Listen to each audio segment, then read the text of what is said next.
So Facebook announced a pretty radical change to the newsfeed. For the first time in about 5 years, they're overhauling what the newsfeed looks like, which is a primary experience that most people have.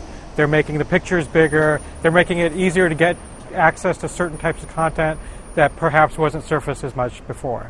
People need to be supplying the content in order to make it valuable, right? So a lot of the questions that folks are asking about, are we going to filter it and rank it? And, early days now, we think enough content to make a music feed interesting and a games feed interesting. Would it be even better if there were more content and we could rank it and make sure that the most interesting thing was at the top all the time? Yeah, and I think eventually we'll get there.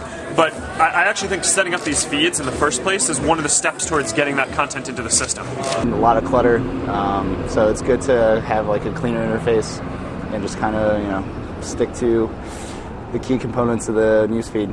Like people look for pictures, people look for posts, people look for shared articles.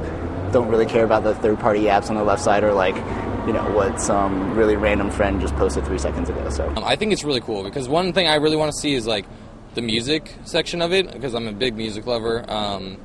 So being able to separate the different types of content, I think is going to be really helpful because there's a lot of things I just don't want to see that are in my newsfeed, and I think it's going to help me kind of limit it and get the most out of the change. So when you have bigger, more engaging experiences, that's something that advertisers want. So although they didn't really talk about the advertising impact of this, I can see advertisers being more attracted to this platform.